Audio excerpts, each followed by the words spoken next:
கோவை அதிமுக வேட்பாளர் கோட்டாவில் சீட் வாங்கி படித்ததாக அண்ணாமலை பேசியது சர்ச்சையை ஏற்படுத்திய நிலையில் அப்பா இறந்த பிறகு மதிப்பெண் தகுதி அடிப்படையில் தான் கல்லூரியில் சேர்ந்து படித்ததாக சிங்கே ராமச்சந்திரன் விளக்கம் அளித்துள்ளார். 2002 அவருக்கு தெரியாத அவங்க அப்பா எம்எல்ஏ. அவங்க அப்பா எம்எல்ஏ கோட்டாவை பயன்படுத்தி சீட்டு வாங்கி கொடுக்கிறார் கல்லூரியில படிக்க சொல்லி இருக்கு. அதிமுக வேட்பாளருடைய தந்தை வாரிசு அரசியல் எம்எல்ஏவா இருக்கார் கோவிந்தராஜ். கோட்டாவை பயன்படுத்தி கோட்டா அரசியல் அவர் வந்திருக்கார். 2002 முதலாக கோயம்புத்தூருக்கு வர்றேன்.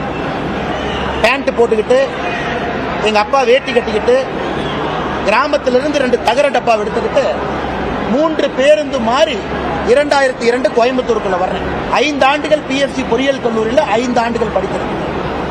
என்னுடைய மனைவி அதே கல்லூரியில் படித்தாங்க. நான் படித்த அதே பிஎஃப்சி கல்லூரியில் என்னுடைய மனைவி 1 ஆண்டு காலம் எனக்கு ஜூனியரா படித்தாங்க. நாங்கள் இருவரும் மனம் புரிந்து கோயம்புத்தூரில் வாழ்ந்து கொண்டிருக்கோம். அதனால் நீங்கள் ஒரு விஷயத்தை புரிஞ்சுக்கணும், கோட்டா சிஸ்டத்தில் இந்த அண்ணாமலை வரல. எனது தந்தை இறக்கும் போது எனக்கு வயசு 11. நான் பிஇ படிக்கும் போது எனக்கு 18 வயசு. நான் அதே மாதிரி டிப்ளமோ படித்து பெஸ்ட் அவுட் கோயிங் ஸ்டூடெண்ட் அப்படிங்கிற அவார்டை பிஎஸ்சி பாலிடெக்னிக்கில் வாங்கி பிஹெச்டி டெக்கில் இந்த ஒரு வாய்ப்பு எனக்கு ஏற்படுத்தப்பட்டது.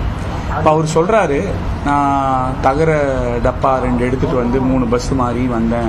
இந்த பக்கம் நான் தகர டப்பா பிடிச்சேன், அந்த பக்கம் எங்கள் அப்பா தகர டப்பா பிடிச்சாருன்னு. அவருக்காவது அந்த பக்கம் தகர டப்பா பிடிக்கிறதுக்கு அவங்க அப்பா இருந்தார். எனக்கு எங்கள் அப்பாவே இல்லை.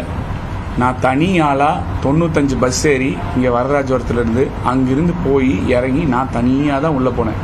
76 ஏக்கர் வச்சுருக்காருங்கிறாங்க. இந்த இதில் அஃபிடவிட் அதெல்லாம் போட்டிருக்கு. ஒரு பண்ணையார் மாதிரி அவ்வளோ நிலம் வச்சுட்டு தகர டப்பா எடுத்துகிட்டு வந்தேன், ஒன்றும் இல்லை அப்படின்னு சொன்னால் இதெல்லாம் ஏற்றுக்கிற மாதிரி இல்லை. சிங்கை கோவிந்தராஜ் எக்ஸ்எம்எல்ஏன்னா ஒரு ஹானஸ்டான பொலிட்டீஷியன். அவர் எப்படிப்பட்டவர்னு இங்கே இருக்கிற எல்லாருக்குமே தெரியும்.